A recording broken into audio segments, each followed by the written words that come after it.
Welcome back, and we are here again with my mate 8-Bit Thoughts. How you doing? Good, mate. How are you? I'm pretty good. Can't complain. It's 2017. It's the current year. How's the current year going for you? It's been a busy current year for me so far. Past couple of weeks, I've just been getting slammed. I thought I'd have a bit of time off, but yeah, it hasn't turned out that way. Oh, But it's good because business means money. Yep, that's the way it goes. So we're here to talk about. Tell us what we're talking about today. Exactly. We're going to talk a little bit about attraction, both physically and what is psychologically attractive and what is not attractive as well. Okay. And so I just want to tell people at the outset, we're going to do our best not to go over a lot of the same ground that we've already covered. We've already talked about things like having confidence and stuff like that, but we're going to try and touch on some new ground if we can.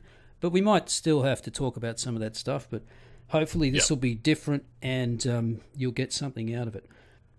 So first, you're going to come at it from a sort of a what you do, dating coach angle, that kind of angle. But I'm just going to throw out there to begin with some basic science, and I think some people know this already. So if we talk about basic attraction, we talk about things like when it's men attracted to women, it's hip to waist ratios. And there's been extensive studies done across the world, across cultures, that there's a certain specific hip to waist ratio. I think it's about 0.7, something in that region, that all men are attracted to. It varies based on, for example, if you live in a culture that has a low calorific intake, so we'd be talking about some of the Asian cultures, maybe some of the African cultures, it'll vary, but still those cultures still prefer a hourglass figure on a woman.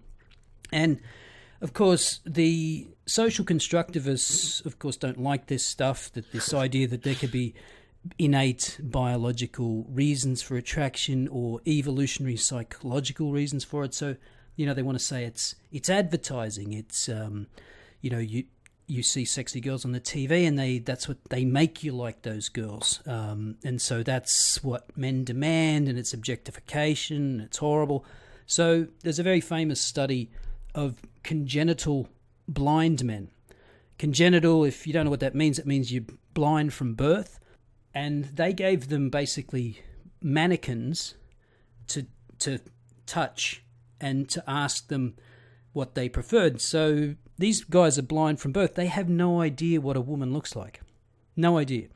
They know what a woman sounds like, but no idea what they look like. And there's no sound involved. So even with these tests, the congenitally blind men preferred the hourglass figured women. And one of the more interesting thing is they did it with guys that could see, guys that were congenitally blind, and then guys that could see but that were blindfolded. And they found that the guys that could see and that were not blindfolded had the biggest correlation with the hourglass figure.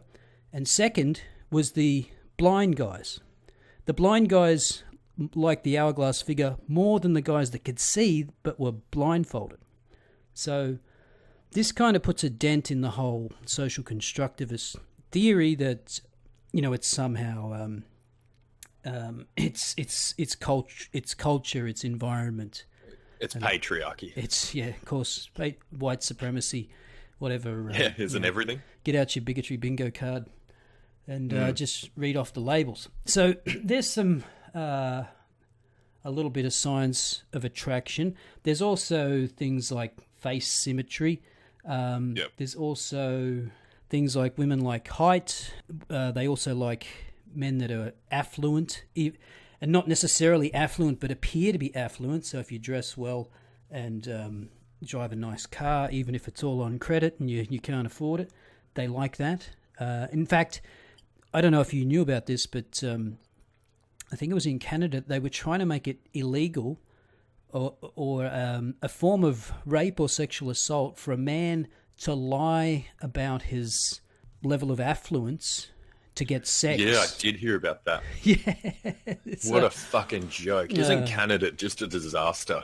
Yeah, I think what's funny is because you actually did a video the other day in which you cited an FBI study which said we're talking about crimes, false reports, and 73% of those false report crimes are made by women, and usually it's about sexual assault and things of that nature. I'm trying to actually get the full paper on that. I couldn't get access to it. It was very interesting. So women are the ones who are more likely to commit or make false allegations and misrepresent. It's only bad when the men's do it, of course. On the affluence thing, what studies have shown is it's not just being rich, but also having the capacity to. So if you're a broke-ass small business owner, but the business is growing, that is still just as attractive as someone who's already made it. All right. Yep. And I'll give you another, maybe before we get on to the coaching angle. When you're online, do you know what the biggest thing that men lie about on their online profiles? Height? Yeah. And what about women? Age or weight. Weight. Yeah, weight. And age is, I think age is the second one for women. And here's another one. This was a test done by GAD-SAD, I think. GAD-SAD did this test where they had a picture of a guy stood in front of his car. Now, in one picture, and he's dressed, it's the same guy, he's dressed the exact same way, and in one picture he's standing in front of a red Porsche or Ferrari, I forget. Really nice car anyway. And then in another picture, it's the exact same guy in the exact same clothes, the exact same pose, the exact same background, except he's got a little red Kia, like a little manlet car. And they asked men and women to estimate his height. And so what do you think the outcome was? The rich guy was taller. Yeah, so the women thought the guy, that it's the same guy, but when he's standing in front of the Ferrari, they estimated him to be taller than he actually is. And men estimated him to be shorter because men see him as competition and they want to bring him down. That doesn't surprise me at all. Yeah, so, like, I don't know, imagine a conversation, some guy goes, Brad Pitt's like 6'1", isn't he? No, he's only my height, mate. He's only my height. He's not that big. You've probably heard a discussion like that before.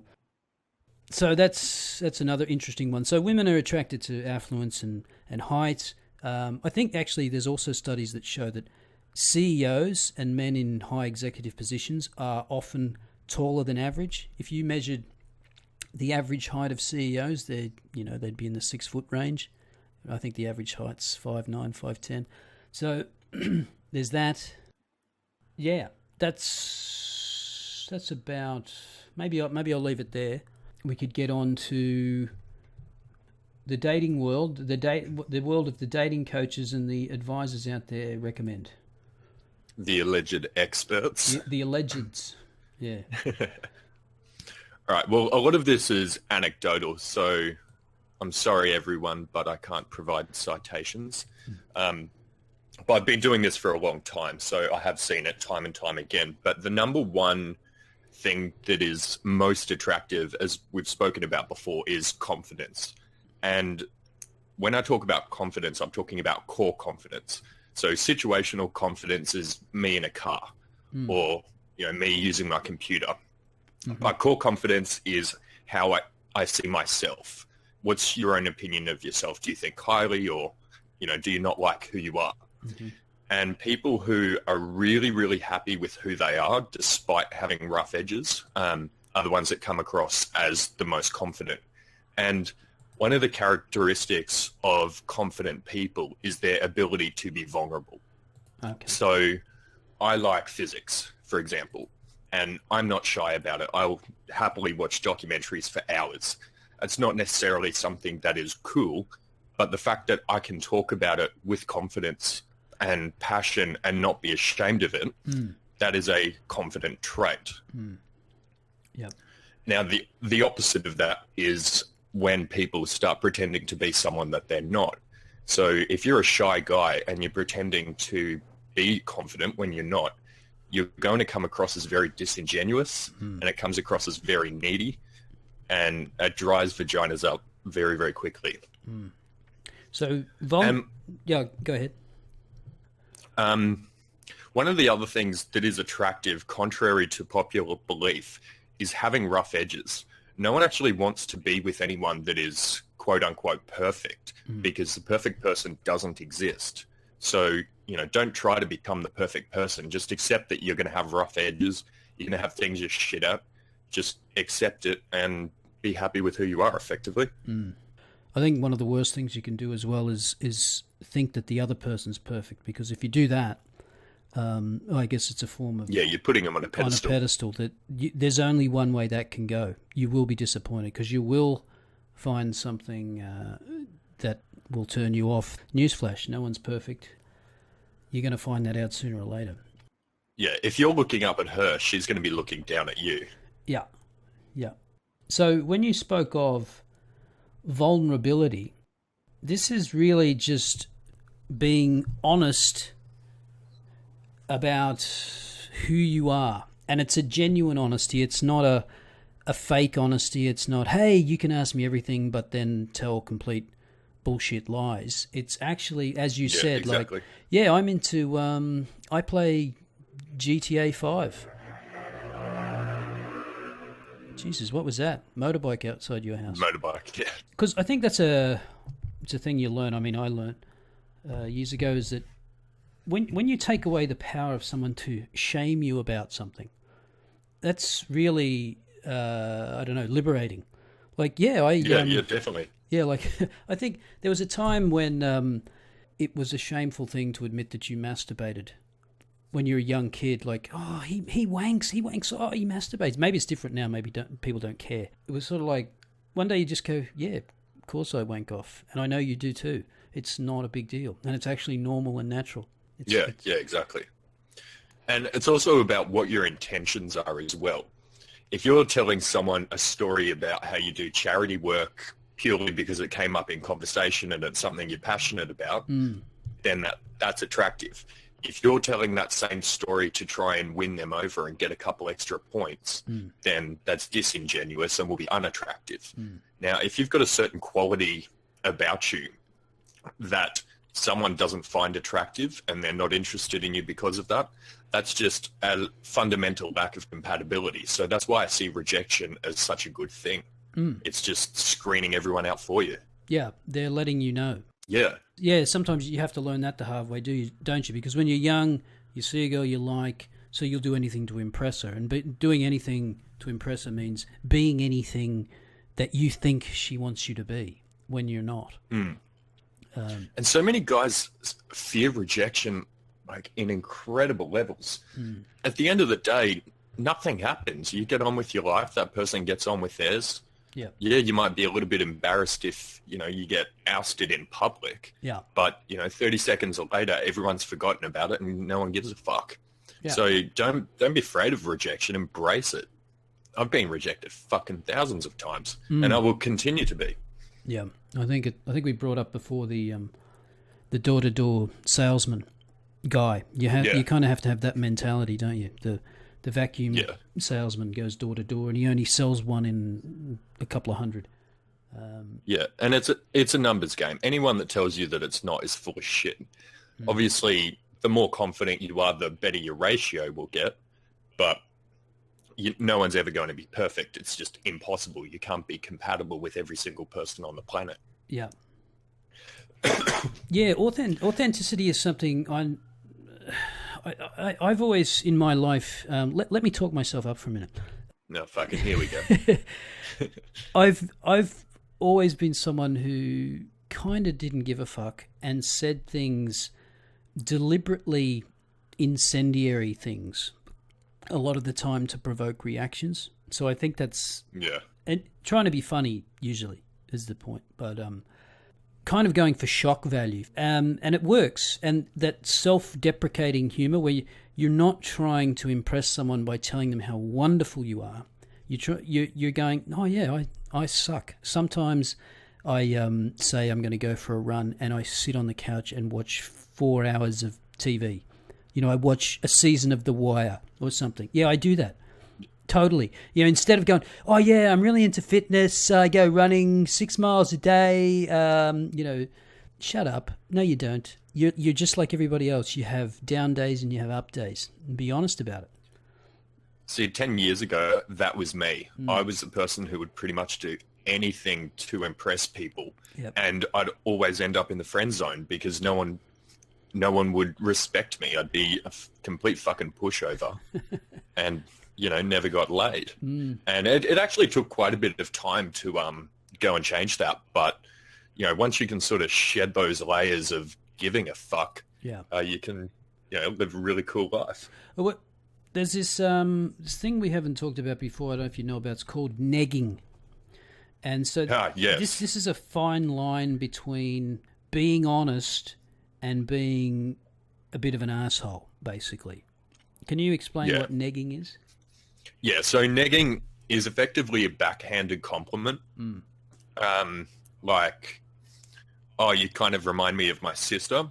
So just a little dig at them. Just to try and bring them down a peg or two. But the problem with that is that it sort of insinuates that you see her as above you and you've got to do something to bring her down to your level. And that it's just so manipulative and pathetic. I think if you're having genuine banter with someone where, you're giving each other shit just for a laugh, that's really, really good. That's flirtatious behavior. It's push-pull type thing. Whereas if you're trying to just insult them, you're going to come across as a fucking asshole. Yeah. So, I mean, what I'm trying to think of an example. Maybe, let's say a girl says something like, oh, I've had a really good time tonight. Thanks, and maybe we call again. I said, okay, just, hold it there. Don't think you're going to get a kiss out of me. A sort of a, I'm playing it. Like, hey, hold on a minute, girl. You're moving a bit too fast for me, which is the complete opposite usually of how it works. Which is you're not bringing it down. You're having a dig at her, but it's banter, it's humor, it's flirtatious. Yeah, I do that sort of stuff on dates all the time. I say, all right, we're going on a date, but you're not touching anything below the belt, so don't even think about it, Missy. Yeah. And just little, fun shit like that, just to. Break up the monotony of it being a, quote, date. Yeah. Just make it more fun. Yeah. Or you say things like, I think there's this is not original, but that I've used this before, to no shame. It's, you say to a girl, you size it up in the first 10, 15 minutes, oh, it's fun, and you say to her, look, I think we should just kiss now to take the tension out of the evening, because I can just feel it over the table, and this is just going to go on and on and on. So let's just get it out of the way. If you've said something like that in the first 10 to 15 minutes, you say it in a playful way and not an arrogant, shit-eating kind of way, it comes across, has the confidence, but it's also playful and flirtatious. And I should say... Actually, that's one of my first date tips, is always kiss them before the end of the date. Oh, really? Even if you have to hold them down? Yeah, definitely. Oh, yeah, definitely. Or if the roofies haven't kicked in yet. Yeah. I don't know about that.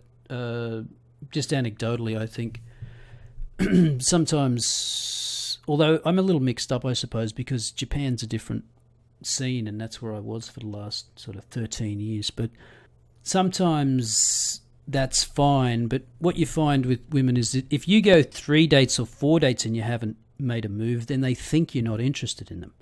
Yeah, definitely. Or you end up in the friend zone. Yeah.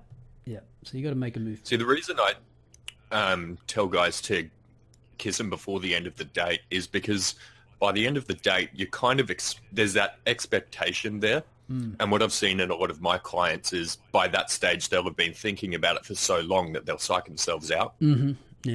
Yeah. So, just get amongst it. Well, there is that problem as well, though, that I guess this is something I never had to deal with as a young guy, and we're talking about now college campuses, which is that a a young guy leans in for a kiss, an awkward moment. She wasn't expecting it. He misread the signals. Now, this could be construed as sexual harassment now, where before it's just a fumble. It's an awkward moment between two inexperienced people. This can now get you in trouble. You could be up for sexual harassment. You get booted off college campus for it. And because I think it would be easy to dismiss a lot of the young guys' concerns that, you're just being a pussy, for example. But I didn't have to go through this. My university life, there was nothing like that. You moved in for the kiss and she went, oh, no. Well, that was it. There's no, he's a creep. It was just that you've got it wrong, mate. You misread the signal. No harm, no foul, but no thanks. That was the end of it. Today is a bit more risk involved. That's true, but my general rule of thumb is it's only a big deal if you make it. Now, I know a lot of guys probably don't want to swallow that pill because it is more dangerous. But if you act all awkward and feel rejected and play up that scenario, that's when you're putting yourself in that potential location where you could get into trouble for it. But if you just laugh it off and go, oh man, that was terrible. How did I ever try to kiss you? Just play it off. Have a laugh at it. And if she laughs, then you're safe. Like any awkward moment, it's you can take the power away from it just by making a joke out of it. Bring up the fact that it's awkward. Yeah, I just don't. I don't think. I mean, I'm sure on college campuses today, there's plenty of sex going on. There's plenty of people not playing by the. Can I get consent every 10 seconds for every move I make? I'm sure. Yeah, can I get you to sign this form? Yeah, because biology, because young people are just, in the prime of their lives, hormones raging. So I'm sure a lot of that just goes out the window. But it would have to be, if you're a young guy and you go to one of these colleges that's got compulsory consent classes, that's got posters up everywhere about sexual harassment and violence against women. 1 in 4 women are raped on a college campus. And if you're a guy and you don't know any better and you believe this, you'd be thinking like, fucking hell, there's all these rapists around here. There's sexual harassment. You're like, maybe I should just stay the fuck out of this. Maybe I should just date off campus, Yeah. Again, these are considerations that I never had to worry about. But and if you're paranoid about it on campus, then uni students still go out on pub crawls. You can still go to the shopping centres during the day to meet people. You can meet people fucking anywhere. Yeah, I guess my college experience was a little different in that I didn't live on campus. I lived 25 minutes drive from the campus, so I just commuted from home every day. Basically. Yeah. I went to parties out there, but I didn't stay there, so I had no idea what was going on. See, I basically lived across the road from uni. I didn't stay on campus, but it was a 5-minute walk, so it's pretty easy to take someone home from the pub on a Tuesday night, which was good. All right, so we have vulnerability or honesty, and it's a genuine honesty, not a fake honesty, not a pretend I'm a wonderful person. Just admit that you're a flawed individual. That's attractive. What else do we have? Because you sent me 3 articles. Another one was... Well, there's another big one that I didn't send you that is one of the most common ones. We tend to be attracted to what we know. Now, what I mean by that is whatever happened to you as a child is generally what you'll be attracted to. So if your mum was a bitch and would kick the shit out of you and all that sort of stuff, you'll actually find a lot of guys will grow up to date women that are violent. And we see this all the time in domestic violence situations where they've had a shitty parent and they will go for a boyfriend who is similar to that shitty parent. There's a bit of an exercise I do with my clients is we go through pretty much every ex-girlfriend they've ever had. Yeah. list all of the negative or positive traits, and you can always see a pattern. And if you compare that to how the parent was and what their relationship was like with them, you will see that is really common. So if you grew up with parents who taught you great self-esteem, you learn how to basically harden the fuck up, things won't easily affect you, then you'll be attracted to someone who is, quite confident, high self-esteem, all that sort of stuff. Yeah. There was a book, I can't remember the name of the author. I think it's called Why We Love, and it goes into a lot of detail in that. So if you guys are interested, have a look at that. Why We Love. Who's the author? Do you remember? No, I can't remember. I've got it downstairs. Barbara something, I think. That's all right. I'll link it in the description. Yep. Yep. What else have we got here? The biggest thing... Just looking through it. Oh, yeah. Do you want to talk about frame? Now, I've heard of frame before, and I've heard it in MGTOW circles by a guy called... Let me think. He used to do podcasts with CS MGTOW. Do you remember this guy? And I think CS MGTOW deleted his YouTube channel. Yeah, I've heard the name, but I've never looked at any of his content. Yeah.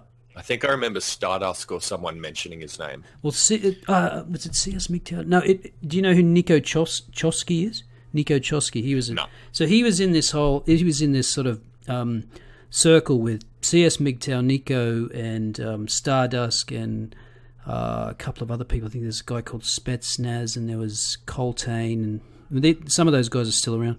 Yeah, Coltane does good stuff. Yeah. And anyway, this guy, I just can't think of his name. He talked about frame, which to me is similar to just laying out sort of your limits, what you will and won't accept, what you will and won't compromise on. So is that similar to the article you sent me that's about the dating frame? See, for me, frame is just kind of a buzzword for strong boundaries. Yeah, that's what I was looking for. Yep. So this is the problem with our industry is every brand, like even myself, we've got to put our own spin on something just to make it a bit more marketable. So as a result, you end up with all these fucking stupid terms. Yeah. Like, no offense to Pat Stedman, the guy who wrote the article. He's actually a very good friend of mine. But yeah, it's really just about having strong boundaries. And I think we actually spoke about this last time, where if a girl rocks up 20 minutes late for the date, you let her know if it ever happens again, you won't be seeing her, but, have fun. Yeah. Yeah, boundaries are so incredibly important, especially for a healthy relationship. If you've got weak boundaries and you let a chick just walk all over you, you'll end up in a toxic relationship. But if you let her know what is acceptable and what's not acceptable, then you can sustain a really good and happy, healthy relationship. Yep. And this is, I think, is most important. Now, I say this as someone who learnt the hard way, and it's when you're young, I think you're particularly susceptible to this because it's, oh shit, I got a girlfriend, this is great, you like her, everything's going great, and so you're quite happy to let certain behaviours slide because, why ruin a good time? We're having a good time. We enjoy each other's company. She does this shitty thing I don't like, but, the rest of it's kind of good. So, fuck it. Then one thing and then two things, and 10 years later, she's got the house and the kids. Yeah, that's the worst case scenario. Well, the worst case scenario is that you just get into a situation where you end up in a situation where because you've let something go on 6 months, it's now really too late to start complaining about it.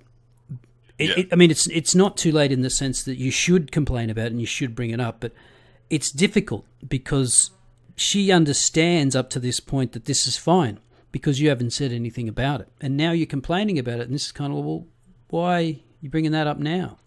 So that's why it's difficult to tackle it up front because, as I said, you're having a good time, but it's kind of necessary to save yourself problems down the line. Yeah, you've got to risk it to get the biscuit. Mm-hmm. You can never please everyone 100% of the time. And again, if you set a certain boundary and she says, fuck you, then that's, again, a fundamental lack of compatibility, and it was never going to work anyway. Yeah. Yeah. Now, what's interesting is one of the most common dating problems women have is ending up as a booty call instead of a girlfriend. And that's because these girls don't have strong boundaries. They're willing to come over at 1 o'clock in the morning, you know, when he's home from the club shit-faced, and Yeah. he kicks them out afterwards. They put up with that for 2 months at a time. And by the end of it, the guy doesn't respect him at all. So he, you know, won't be in a relationship with them. Yep. So if you're a chick, you know, have booty calls, that's fine, but make sure you're doing it on your terms and not just his. So you dictate when you want to sleep together. You know, you dictate how often it happens and all that sort of stuff. Alrighty then. What else we got? Well, just quickly, I thought it'd be worth mentioning I think it was the first stream I ever did with you on the Safe Schools program. I don't know how we got onto it, but you were talking about how you're cooking dinner, for example, and you're making tacos. And then the missus says, oh, but I don't want tacos. And your response was something along the lines of, well, it looks like you've got a problem. Yeah. And Yeah. that was just the most fucking perfect example of strong boundaries. Because it's a small thing, but it's not tolerating shit. Yeah. And it's so, so important. Because too many people just let things go for the sake of getting the girl. Yeah. And it's just such a bad attitude to have. Yeah, I think the worst thing you can do there is say, "Oh, really? What? Oh, can I make you something else then?" Or you know, yeah. Well, look, I said we're going to have tacos. You didn't object. I asked you what you wanted. You said you didn't care. Okay, I'm making tacos. I don't really feel like tacos. Well, looks like you're stuck with tacos.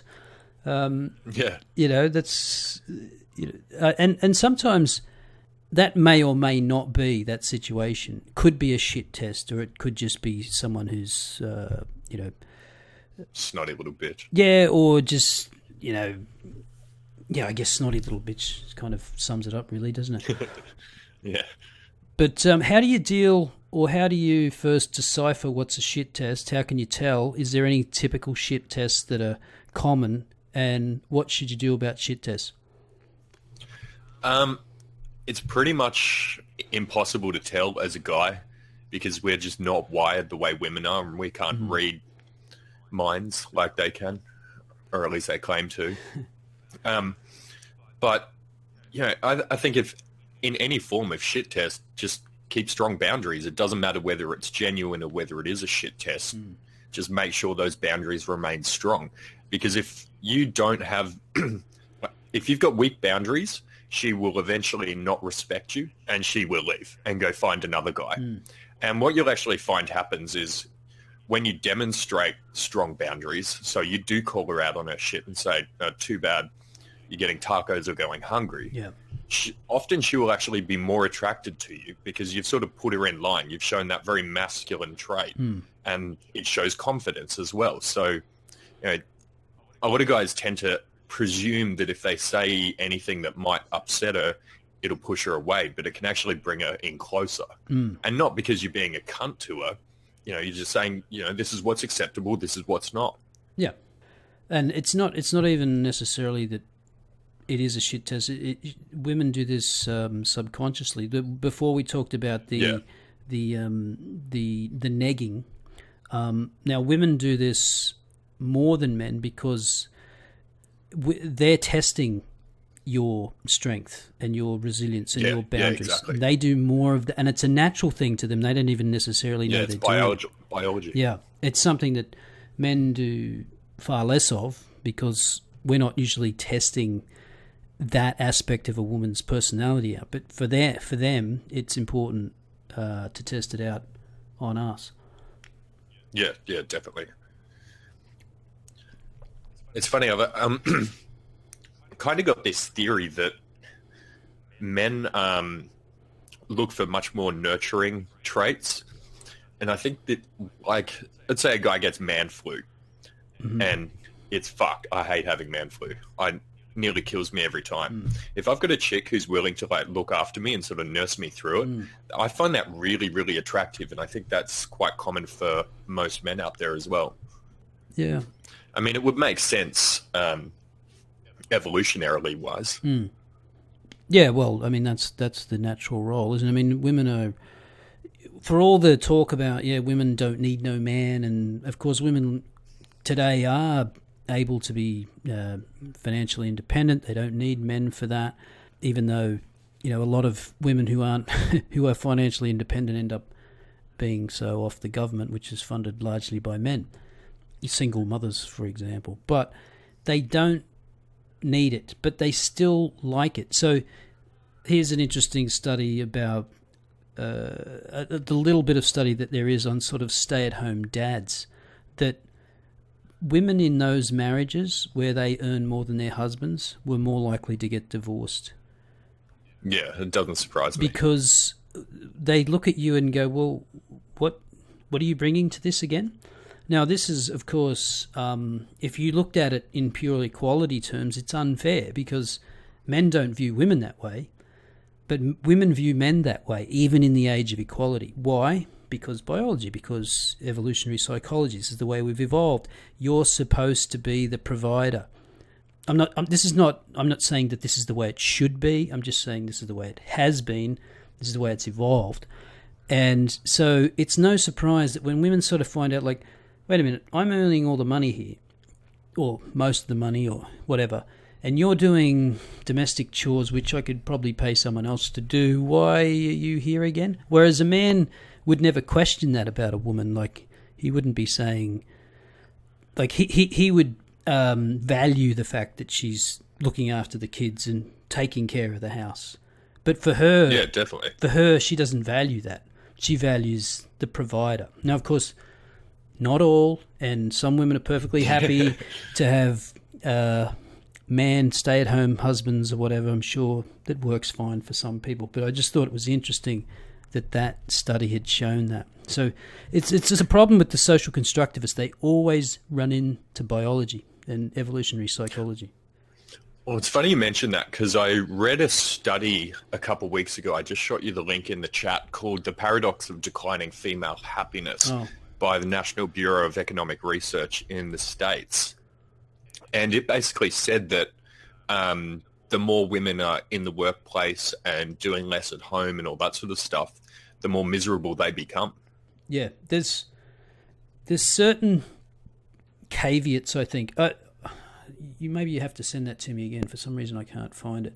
So I've seen some research that suggested, for example, that if the woman has all the support in place that she needs, so if she has the husband that's willing to support her in the same way that women have traditionally supported men, she has all the workplace in order, she has all the support people around her to make sure she can go off to the recital when she needs to at school and see the kids and do all that. If she has all that, she can be happy. Women can have it all, but the big caveat is not many of them can. There's a few that can, definitely, but not many. Well, go ahead. Studies show that when men are working in careers and they're working up their way up the ladder and all that sort of stuff, that's when they're the happiest. Yeah.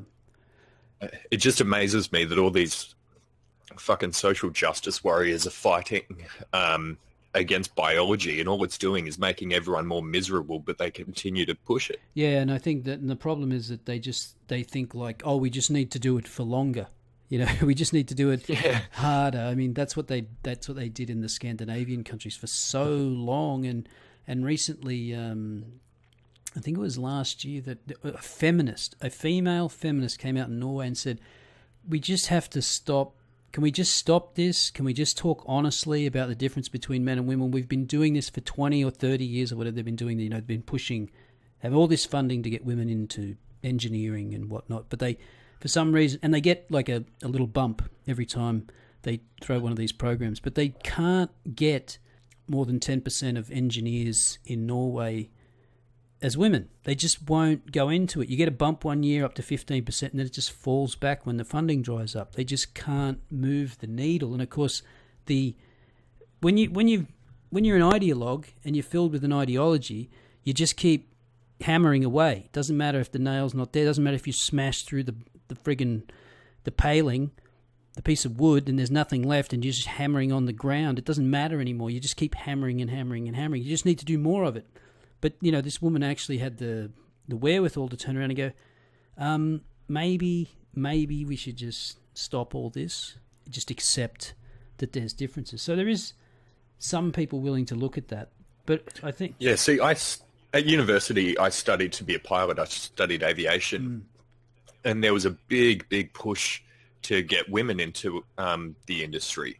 And it's like Qantas are the worst for it. But... the dropout rate for women was huge compared to what it was for men. So it's like they're getting in there feeling all empowered, but, when it comes down to it, flying a plane's quite a logical step-by-step. Yep, we got to do this. It's all numbers. There's, very little emotion involved until the shit hits the fan and freaking out. But, yeah, there's a reason that not many women are pilots. It's because they don't fucking like it. Yeah.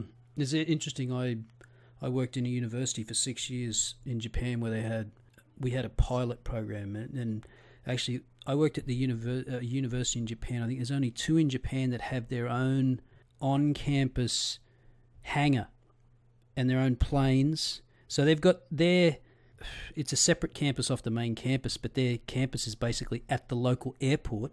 And they have their own hangar. They have flight simulators and they have real planes. And so it's a popular program because you actually get to fly real planes. It's not just simulators. I think if I count up in the 6 years, usually the pilot programs it's only about 10 to 12 kids a year. And I can remember maybe 2 girls in 6 years coming through that. Maybe 3. Yeah. And not all of them. Of those 3, I know 1 definitely dropped out. It's just, it's... Yeah, when I was in flight school doing my private license and commercial theory, I was I think the total number of girls there would have been about 10, and I think 2 of them are now flying. Right. Yeah. Yeah, so massive dropout rate. Yeah. Yeah, but the gender ideologues will just keep hammering away, and for you to even bring up the idea that there are sex differences is anathema. You cannot mention it. It shall not be mentioned. Yeah. I think I'm going to get myself into a lot of trouble here, but what I've noticed about a lot of guys in MGTOW is they're quite bitter about these biological differences that women are looked after because it's just the way we're wired. But I think rather than, getting pissed off about the differences, just accept it and, play the cards you've been dealt. There's no point sort of bitching and moaning about however many tens of thousands or hundreds of thousands of years of evolution. Yeah, there is that. I think the problem is that when you're being constantly lectured at about equality, right? And at the same time, you're being lectured that your masculinity, there's something inherently wrong with you because you're masculine, or at least, at the very least... Oh, yeah, I fucking hate that attitude. It's not... At the very least, it's that perhaps something about your masculinity needs to be changed, tamed, curved, suppressed in some way. Yeah. You need to be made more like a girl. So when you get this constant drumbeat of equality... And then when it comes to dating, which is clearly not an even playing field, it doesn't work the same way. Women don't approach men in the same numbers. Women have become more accustomed to chipping in for the bill these days, but still the majority still believe that a man should pay, all the rest of it. So I can understand a frustration about... fuck you, there's all this equality talk, but there's none of it. It's only equality where women perceive that they don't have it. But then when it's the other way around, they don't get it. But as you say, that is the environment. You have a couple of choices. You can walk away and not play. That's a perfectly valid choice as far as I'm concerned. Yeah, if you're MGTOW I agree. and you want to go away and you want to work on yourself and say fuck it, because if you do that, the problem is you can walk away and sit on your ass and do nothing, and then you won't improve yourself. Or if you walk away and you work on yourself, then you will become inherently more attractive anyway, and it'll work in your favor. But if you decide that yes, it's unfair, I recognise that it's unfair, but I'm going to play the game anyway, you do on some level have to accept that that's what the playing field is. And given that most guys don't work on themselves at all, if you do even a little bit of self-improvement, you're going to stand out from a fuckload of other guys. Yeah, I don't know. Yeah, I don't.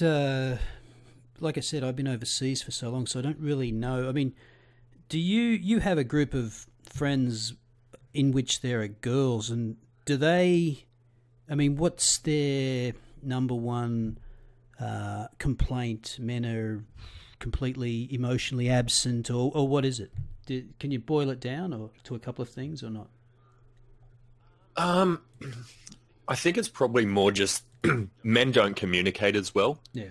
So our natural response, if I hear a woman complaining about something, I'll say, okay, here's a solution. But that's not what they're looking for. They're just looking for you to listen and have some empathy towards the situation. Whereas, our default response is fix it. Yeah. Because we just think logically. So, I think that's probably... Well, that's the old men are from Mars, women are from Venus. Yeah. And that's, I think that's a well-known sort of... Here's my problem with that, though. That, again, the onus seems to be, look, she doesn't actually want a solution. She just wants you to listen.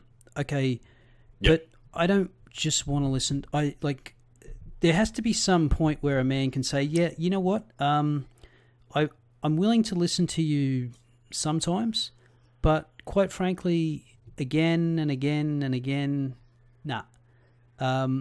Call one of your friends, because I don't want to hear it. Yeah, definitely. And sometimes you've just got to call them out on it and just say, you're being fucking stupid. Yeah. Like, they get over emotional about some girl at work who said the wrong thing about her behind her back. Who fucking cares? Yeah. I was had to...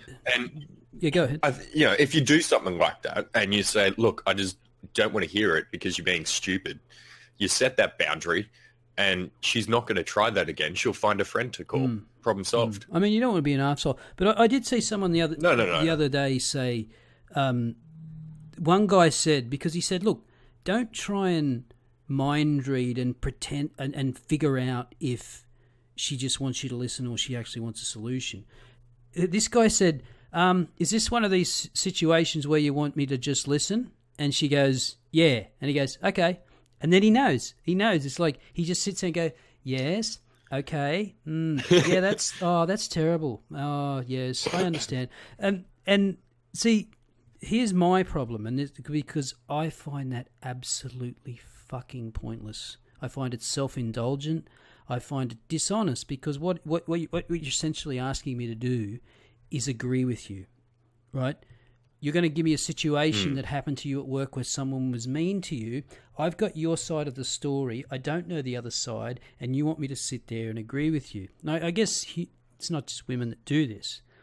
It really annoys me. But that strategy, that foresight to go, hey, is this one of those moments where I just agree and don't offer solutions?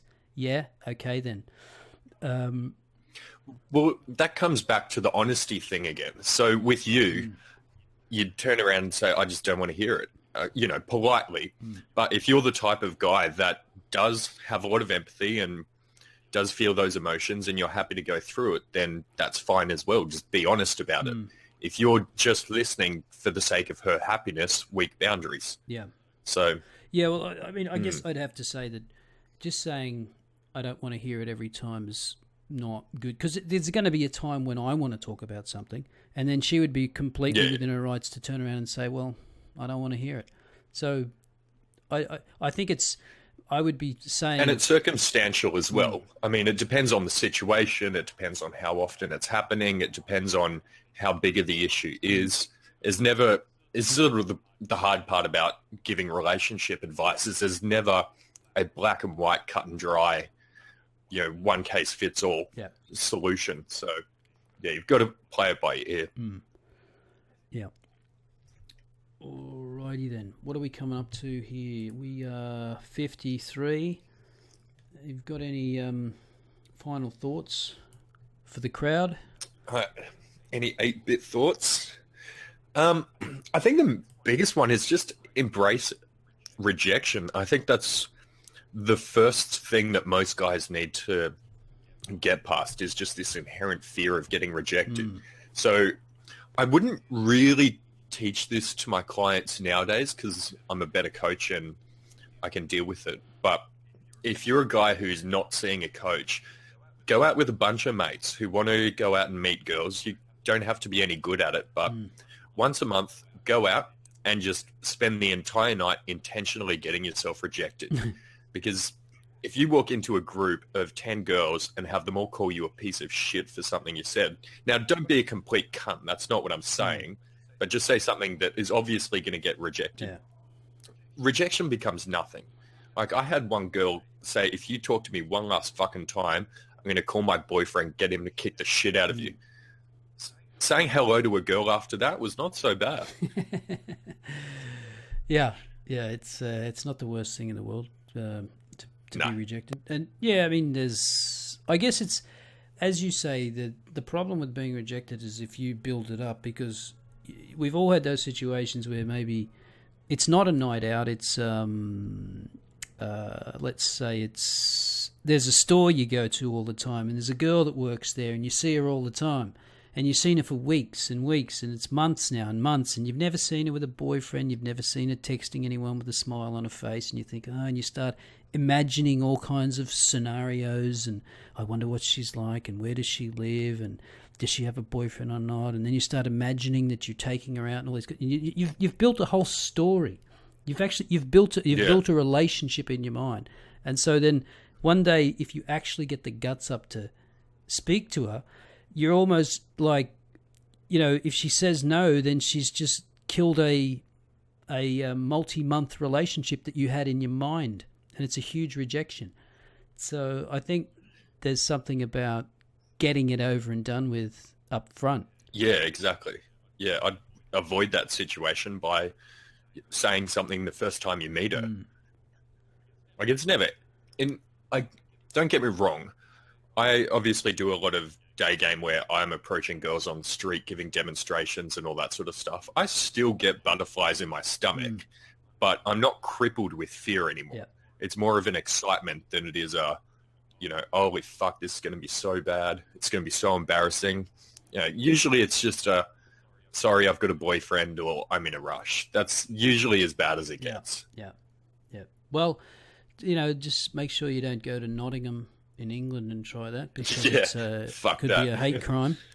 Hate crime, I'm sure it'll be a hate crime here soon. I saw the latest thing that they're asking for in the UK was special lanes on the highway for them, for women. I heard pink about that. lanes. What a fucking joke. Yeah. Funny thing about that is, I mean, it's probably going to be all redundant in about 15 years anyway when we go to self-driving cars. But the thing about this, men pay higher insurance premiums because they're more likely to get in accidents. But it's more nuanced than that.